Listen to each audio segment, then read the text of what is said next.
What would you think if a man, cold and still on a gurney, was declared clinically dead for 47 minutes? The monitors flatlined, the official time called, the paperwork started. You would think of an ending. The air inside the ambulance smelled of antiseptic, cold vinyl, and the faint metallic scent of blood. Outside, the flash of red and blue lights painted the wet asphalt in silent, screaming strokes. This was not an ending. It was a countdown. Liam Gallagher was a paramedic, which meant he was a professional manager of endings. His hands, steady and sure, had performed their 1,000th compression. His voice had called its 100th time of death. The job was a series of relentless, physical truths measured in heartbeats per minute and millimeters of mercury. He lived in a world of bone and blood and the stubborn mechanics of the human body. Faith was a luxury for other people, for the families who clutched rosaries in waiting rooms while he wiped the sweat from his brow and logged the facts. His spiritual state was the hard linoleum floor of his third-floor walk-up in the old First Ward of Buffalo, New York, a floor that was always cold under his bare feet, even in July. The apartment overlooked the Buffalo River, where grain elevators stood like forgotten gods against a perpetually gray sky. Their concrete walls, stained with decades of industry and neglect, mirrored the sealed-off chambers of his own heart. Each morning, the same ritual. Black coffee, the drone of a police scanner, the tying of thick-soled boots. He moved with a precision that left no room for wasted motion or for thought. Thinking was the enemy. Thinking led to the faces. He was good at his job. He could intubate a patient in a moving vehicle, calculate a dopamine drip in his head, and speak with a practiced calm that could soothe the most panicked soul. But the calm was a shell. Inside, there was a space hollowed out by noise, the shriek of a mother, the crunch of metal, the final rattling exhalation of a stranger. These sounds filled the quiet moments, leaving no room for anything else. He drove the same routes to Mercy Hospital of Buffalo, past the same brick houses with their tidy lawns, the same corner stores with their flickering neon signs. The city of Buffalo was a part of him, its grit and its resilience, its long, hard winters and its brief, glorious summers. He knew its streets the way a priest knows his catechism. He knew the fastest way to get from the scene of a pile-up on the I-190 to the trauma bay. He knew which diners on South Park Avenue served coffee all night. And he knew, with an intimacy that felt like a violation, the geography of its grief, the precise locations where lives had been irrevocably fractured. He was a cartographer of sorrow, and his own soul was an unmarked territory on that map, a place he no longer dared to explore. The face that haunted him most belonged to a boy no older than 6. It was a call from 2 winters ago, a sledding accident in Cazenovia Park in South Buffalo, New York, a freak occurrence, a patch of ice, a collision with an old oak tree. Liam had been the first on the scene. He remembered the impossible stillness of the small body, the bright red of the winter coat against the stark white of the snow. He remembered the thin, sharp winter air burning his lungs as he worked, his movements automatic, his voice a low command of orders and vitals. He had performed CPR for 22 minutes, his hands pressing on the small, fragile chest, his mind a blank wall against the rising tide of futility. In the ER at Mercy Hospital, the light was a harsh, unforgiving glare. The beeping of the machines was a frantic, useless prayer. He remembered the face of the boy's father, a man whose features seemed to dissolve into a mask of disbelief. Liam had been the one to walk out into the waiting room, his gloves stripped off, his face a neutral shield. He delivered the news with the same detached precision he used to read a blood pressure cuff. There were no words of comfort. There was only the clinical finality of the event. The father had not cried out. He had simply folded, his body collapsing into a chair as if his bones had turned to dust. Liam had turned and walked away, the sound of that silent collapse louder than any scream. He had gone to the sterile break room, stripped his uniform, and stood under a scalding shower for a long time, but he could not wash away the cold. That cold had settled deep inside him, a permanent frost he carried from one call to the next. It was the wound, a place where belief in anything, order, justice, God, had frozen and died. The call came in at 2:11 p.m. on a Tuesday in November. A man down, possible cardiac event. The address put them on Ridge Road in Lackawanna, New York, directly across from the soaring white dome of Our Lady of Victory National Shrine and Basilica. Liam's ambulance sliced through the midday traffic, its siren a familiar lament. The air was cold and damp, smelling of wet leaves and the distant industry of the port. He saw the man as they pulled up, a figure in a gray coat lying on the sidewalk, a small cluster of people standing a helpless distance away. Liam and his partner, a younger, more eager medic named Santoro, were out before the vehicle had fully stopped. The man was in his late 60s, his face pale, his lips already tinged with blue. No pulse, no respiration. Liam started compressions immediately, his hands finding their rhythm on the man's chest. "Get the pads on him!" he yelled, the words swallowed by the wind whipping off Lake Erie. Santoro ripped open the man's shirt, exposing a frail, white chest. As he applied the defibrillator pads, the man's eyes flickered open for a barest second. His lips moved, forming a single, almost inaudible word. "Mary," he breathed, a puff of condensation in the cold air. Then his eyes closed. 2:17 p.m. The first shock. The man's body arched, a grotesque involuntary spasm, then fell slack. No response. They worked, a blur of coordinated motion, intubation, IV lines, injections of epinephrine.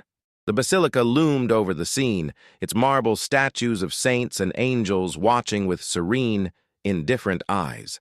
A woman standing on her porch dropped her car keys, the metallic clatter a sharp, tiny sound in the controlled chaos.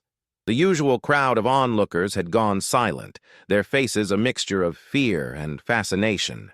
2:35 p.m., in the back of the ambulance, racing down South Park Avenue. Every bump in the road was a jolt. The monitor was a flat, green line, punctuated by the useless squeal of the alarm. "Another round of epi," Liam commanded, his voice raw. He worked without thinking, his body a machine trained for this single, desperate purpose. He was not trying to save a life anymore. He was simply fighting a loss, staving off the inevitable paperwork and the hollow feeling that would follow. 2:58 p.m. They arrived at the ER at Mercy Hospital. The trauma team was waiting. They transferred the man to the gurney, a fluid, practiced exchange. The litany of the code continued under the brutal, shadowless lights of the bay. No pulse, V-fib on the monitor. Charging to 200. Clear. The jolt. The pause. Nothing.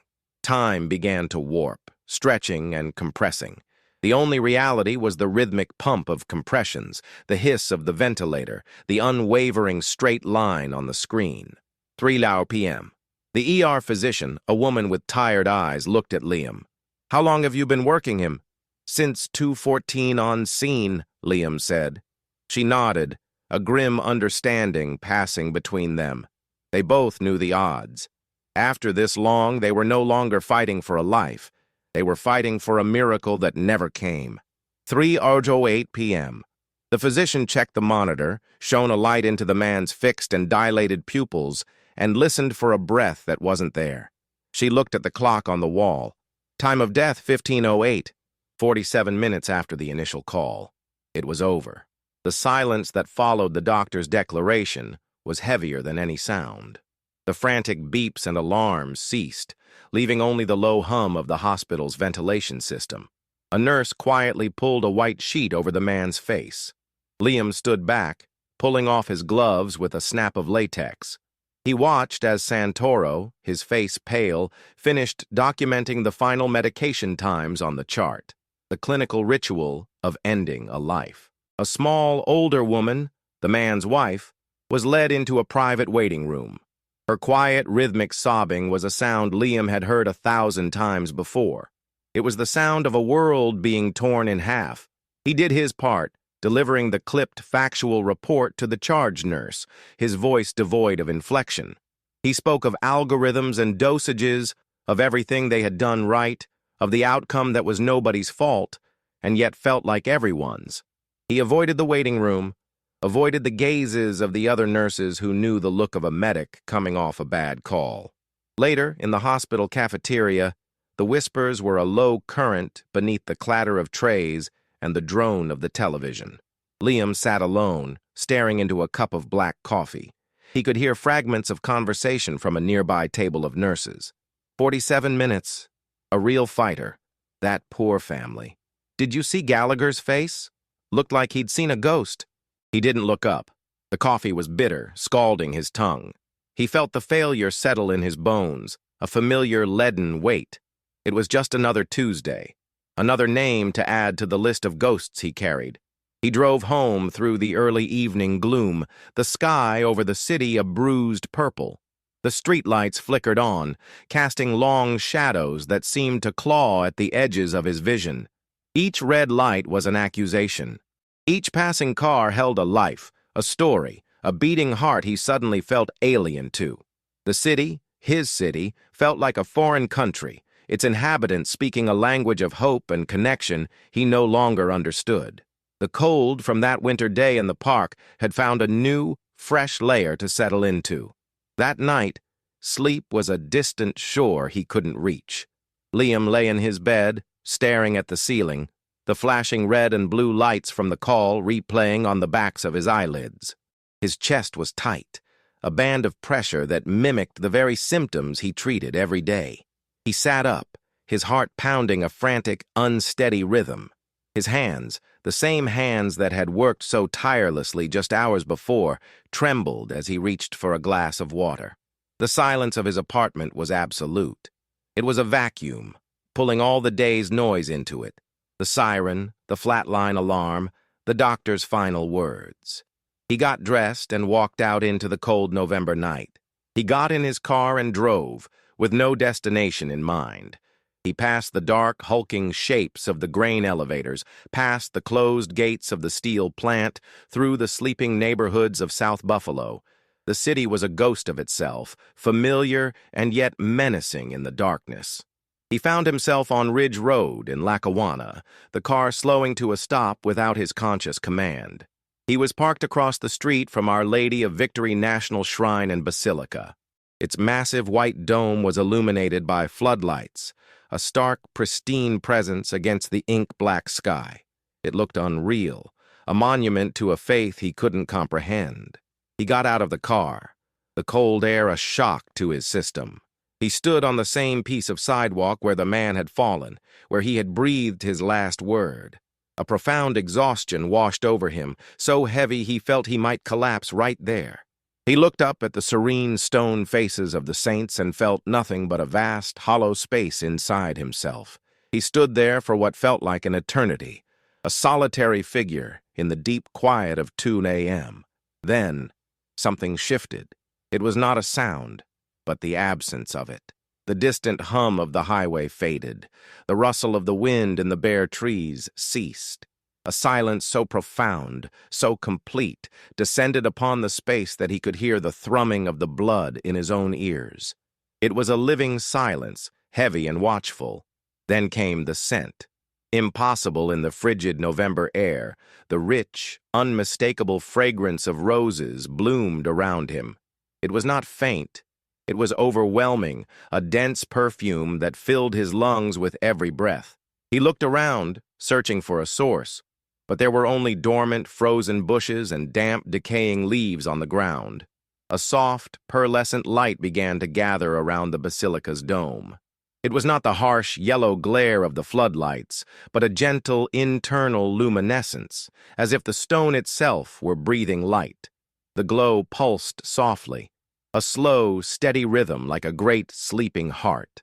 Across the street, on the second floor of a house on Ingham Avenue, a man named George Kowalski, a retired steelworker, got up to get a glass of water. He glanced out his bedroom window toward the basilica, a nightly habit.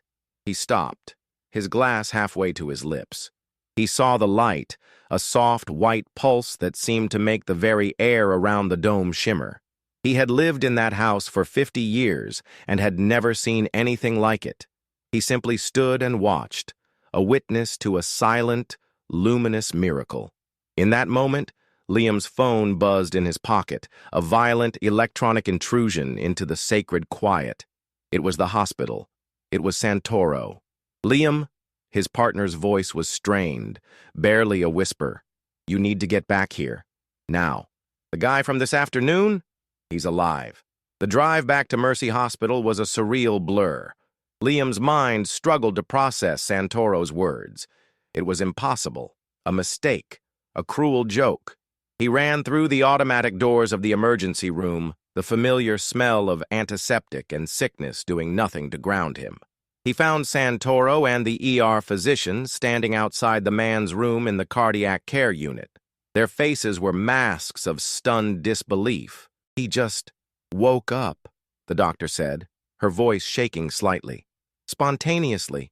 Vitals are stable. He's talking." Liam looked through the glass window into the room. The man from the sidewalk, the man with the sheet pulled over his face, was sitting up in bed speaking with a nurse. There was color in his cheeks. His eyes were clear. There was no sign of the profound neurological damage that should have been the absolute, unavoidable consequence of 47 minutes without oxygen to the brain. "We've done every scan we can think of," the doctor continued. "There's no explanation. It's medically inexplicable." Liam stood there, the foundation of his world, the world of hard facts, of physical laws, of predictable outcomes, cracking beneath his feet. He didn't go home. He drove back to Lackawanna, back to the silent, watchful basilica. The impossible scent of roses was gone. The strange light had faded, but the silence remained, a palpable presence in the air. He walked up the grand stone steps and stood before the towering bronze doors. He didn't know how to pray. The words were foreign to him, the gestures meaningless. So he did the only thing that felt real. He fell to his knees on the cold, hard stone. The impact sent a jolt of pain up through his body, a sharp, grounding sensation. He knelt there for a long time as the first hint of dawn began to gray the eastern sky, his head bowed, not in supplication, but in absolute, shattering surrender. The story spread through Mercy Hospital not as a headline, but as a whisper. It moved through the corridors, passed between nurses during shift changes, and was spoken of in hushed tones in the cafeteria. There were no official reports, only the quiet, undeniable fact of the man who had walked out of the hospital 3 days later, perfectly healthy. His daughter, a young woman with her father's clear eyes, was seen leaving a single white rose at the base of a statue of the Virgin Mary outside the basilica. She didn't tell anyone why. She just placed it there and left. A few weeks later, Santoro, Liam's partner, made a detour after a late shift. Instead of going straight home, he drove to his parents' house in the nearby city of West Seneca, New York. He sat with his aging father at the kitchen table, just talking, long after his mother had gone to bed. He listened to old stories he had heard 100 times before, but this time he heard them differently. He saw the fragility and the preciousness of the man before him, and he felt a surge of gratitude that left him breathless. In the downtown core, at a bustling coffee shop on Elmwood Avenue, a veteran ER nurse who had been on duty that day found herself lingering with a frightened patient. Normally, her efficiency would have pushed her to the next task, but today she sat down. She took the woman's hand, offered a few words of comfort, and waited until the fear in her eyes subsided. It was a small act, a deviation from a well-worn routine, but it was a change. A ripple, spreading outward from a moment of impossible grace. Liam Gallagher still works as a paramedic. He still drives the streets of Buffalo, responding to the city's daily allotment of pain and crisis. But something inside him has been fundamentally altered. The hard, cynical shell has been replaced by a quiet, steady presence. He is still a man of action, of physical truths, but his touch is different. On a call for an elderly woman who had fallen in her home in the Kaisertown neighborhood, he stayed for a few extra minutes after she was stabilized, simply holding her hand, his calm presence a balm for her fear and loneliness. He often returns to Our Lady of Victory National Shrine and Basilica, He doesn't go inside for mass. He simply stands on the steps, sometimes for a few minutes, sometimes for an hour, feeling the quiet of the place settle over him. It has become an anchor in the storm of his profession. The staff at Mercy Hospital have a name for it now. They call it Liam's Miracle.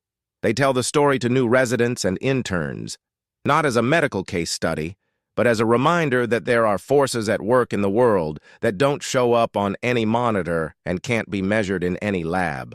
A reminder that sometimes the most profound healing begins long after the official time of death has been called. In a world of protocols and procedures, of life and death measured in minutes and millimeters, we can forget that the greatest mysteries are not clinical, but spiritual. We can forget that a moment of surrender can be more powerful than any intervention, and that grace can find us not in a cathedral, but on a cold sidewalk in the shadow of a great church. It reminds us that hope is not the absence of suffering, but the belief in a presence that watches over us, even when all the machines have fallen silent. If this story touched you, like the video, subscribe to, and share it with someone who needs hope today. Tell us your moment of unexpected grace in the comments.